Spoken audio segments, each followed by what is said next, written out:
I want to talk to you all about developing a winning attitude. Developing a winning attitude. Your attitude is going to determine your altitude in life. I heard that saying over 20 years ago. As a young man in my early 20s, I was entering into the world as a shoe shiner, and I had what I would probably consider as my first business mentor at the time was the owner of that company. And he gave me some advice as I was helping him move the stands and helping him move things into the airport. And he told me, he said, your attitude determines your altitude. And then in my early 20s, I didn't 100% grasp what he was saying with me, saying to me at that time, but it began to make sense as time progressed. Listen, I'm here to tell you today, as you enter into society, which you already are a part of society already, you are going to have the right type of attitude. And so that attitude is, I'm reading the book right here. It's called the 4-8 Principle. All right. It's called the 4-8 Principle. And that 4-8 Principle, it refers to Philippians 4:8. When it talks about, my brother, think about the things that are true, the things that are honest, the things that are lovely, the things that are of a good report. Think on these things. So when you're thinking on those things, it helps you to have a winner's attitude.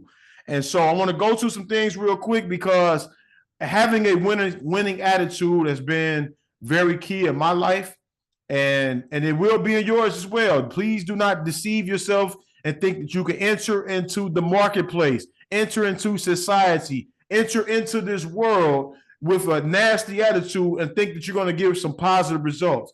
You come into an environment with a cynical attitude and think that people are going to want to promote you. People are want to help you, help your nonprofit, help support your business. Your attitude is going to propel, it's going to bring people towards you, or it's going to move them further and further away from you. So there was a man in the personal development space named Earl Nightingale. Some of you all may or may not know who he is, but he's called the Dean of Personal Development. And he authored a book called Lead the Field. And as he was going through his observation of successful men in the 1900s, he spent 20 years trying to figure out the key to success in these men's lives, these men and women's lives. And he narrowed it down to one word out of all the different keys to success. And some of you all you was on the virtual conference where you heard me talk about keys to success and all the information I've gained from all these wealthy individuals that I've been putting it down in lessons. But he narrowed it down to one word. And he said the magic word for success is attitude. All right, attitude, your attitude. He said if a person has a good attitude, they can expect to achieve good results. Bad attitude, bad results. Now it sounds real simple, it sounds real plain, but line it up with Philippians chapter 4 and verse 8. The things that are true, the things that are honest, the things that are lovely. Are you thinking about those things on a continual basis? Or are you meditating on the things that are fear-based responses? So, the thing about your attitude is you get to choose every single day. You get to choose how you're going to embrace the day. And it starts out within the first 15 minutes of your day. This book right here, the 4-8 Principle, it talks about the first 15 and the last 15 minutes of your day and how key they are. How key is the first 15 minutes? It lays the foundation of that day. So when you are sitting on the edge of your bed, how is your attitude? Is your attitude terrible because of the night before that you only got 3 or 4 or 5 or 6 hours of sleep? Or is your attitude energetic? Is it magnetic? Is your attitude an attitude of gratitude? This is what we have to keep in mind as we are embarking as men, as young men, as elder men, as we continue to go out on this journey of life, is that we have to approach. You don't have to, but it will be in your best interest to approach every day with the attitude of gratitude. Every single day. The Most High, when I'm in my journey and I see individuals, sometimes I see people in wheelchairs with both of their legs cut off, amputated. They cannot walk. And it's in these moments where I sit back and I'm like, man, Father, I can jump, I can praise, I can thank you. But sometimes we start comparing ourselves to other people. We start to look at what everyone else has, and we don't look at what we have in our own acres of diamonds. And when you have that mindset, it causes you to be very ungrateful. And no matter what your situation is on the Zoom today, all right, you have a lot to be thankful for. And that is those things that's going to contribute to you having a winner's attitude. You could be an optimist or you could be a pessimist. See, some people, when they're sitting back and they're holding the glass, some people, they're looking at that glass, they're looking at it as half full. The other person is looking at it as half empty. Which type of person are you? Are you the person, when you're looking at the glass, do you see the positive outlook in today, and you're that person that say, listen, I'm half full right now, I'm doing all right? Or do you look at it and say, I'm half empty? Because this society has trained us to look at the negative outlook on life. Listen, they tell us that we have a 30% chance of rain instead of a 70% chance of sunshine. You ever think about that? I know a person personally. They told this person, listen, you have a 15% chance of having cancer. But instead of going with the 85% chance that they do not have cancer, they went with the 15. That was a loser's attitude. So I'm asking you all today, what kind of attitude are you embracing every single day with? My personal situation is I have to address it every single day with the spirit of expectancy.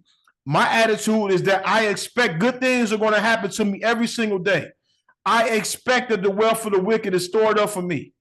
I have an attitude that when I come into my environment, when I come into my scene with a smile on my face, that I'm going to be able to be a magnet and I'm going to radiate the love of the Most High.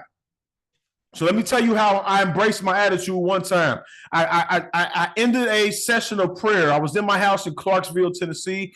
I went out to my prayer closet in my shed and I prayed in there. I was praying to the Most High, really just pouring out my heart to him.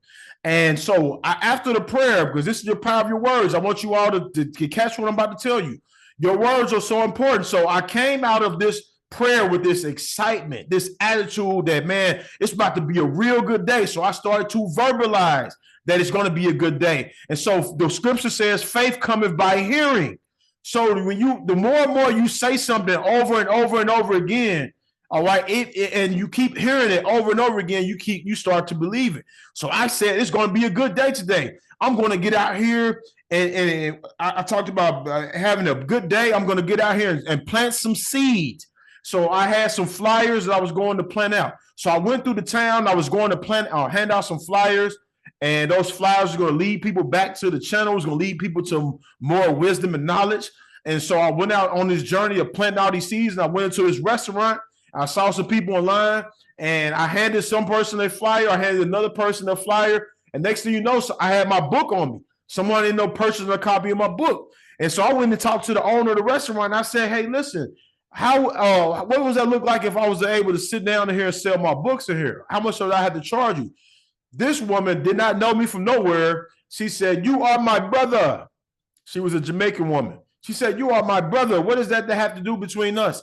You can come in here and sell your books. And for months, I was in there selling the 12 fundamental laws of wisdom, and this woman did not charge me a dime.